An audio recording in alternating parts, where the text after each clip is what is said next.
اعوذ باللہ من الشیطان الرجیم بسم اللہ الرحمن الرحیم اللہم صلی علی محمد وآل محمد۔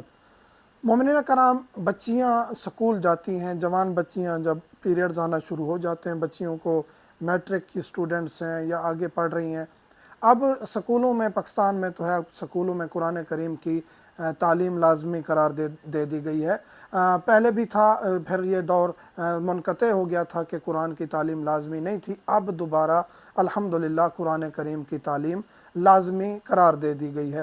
بچے سکولوں میں قرآن پڑھتے ہیں، بچیاں قرآن پڑھتی ہیں، تو قرآن کریم پڑھنا کافی نہیں ہے، ساتھ میں اس کے آداب اور اس کے حلال حرام کا بھی پتہ ہونا چاہیے۔ پہلی بات تو ہے کہ بچوں کو تعلیم دیں کہ قرآن کریم طہارت کے بغیر نہیں چھونا۔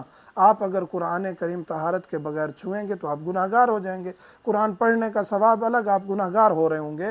تو بچیوں کو یہ چیز سکھانی ہے، ہر کسی پر واجب ہے کہ طہارت کے بغیر قرآن کریم کو نہ چھوئیں۔ یعنی آپ پر غسل واجب ہے تو آپ نہیں چھو سکتے، آپ نے وضو نہیں کیا ہوا تو آپ اس کو قرآن کریم کے الفاظ کو نہیں چھو سکتے، تو اجتناب کریں۔ اب ایک لڑکی، ایک بچی جو حیض میں ہے، حیض کے دوران، یا کوئی بھی انسان جنابت کے غسل واجب ہے، یا خصوصاً بچیاں حیض کا پیریڈ گزار رہی ہیں اور سکول میں جانا لازمی ہے، قرآن پڑھنا بھی لازمی ہے، یا کوئی اس کا ایسا سلسلہ ہے جس میں اس نے ایسا کام کرنا ہے کہ قرآن کی تعلیم اس نے حاصل کرنی ہے یا پڑھنا ہے یا چھونا ہے، تو اب وہ کیا کرے؟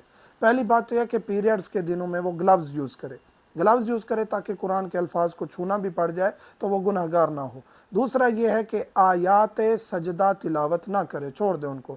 وہ ہم نے آیات سجدہ کی ویڈیو بھی بنائی ہوئی ہے ڈیٹیل سے کہ کون سی آیات سجدہ ہیں اور ان کو تلاوت نہیں کرنا۔ تو یہ اہم چیزیں ہیں جن کا خیال رکھنا ہے۔ طہارت کے ساتھ قرآن کریم کو چھوئیں اور آیات سجدہ تلاوت نہ کریں۔ باقی قرآن کریم کی آپ تلاوت ان ایام میں کر سکتی ہیں، کوئی آپ پر حرام نہیں ہے۔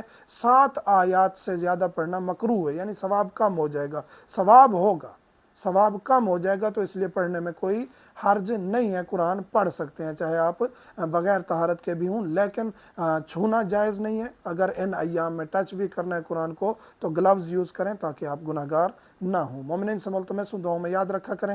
والحمد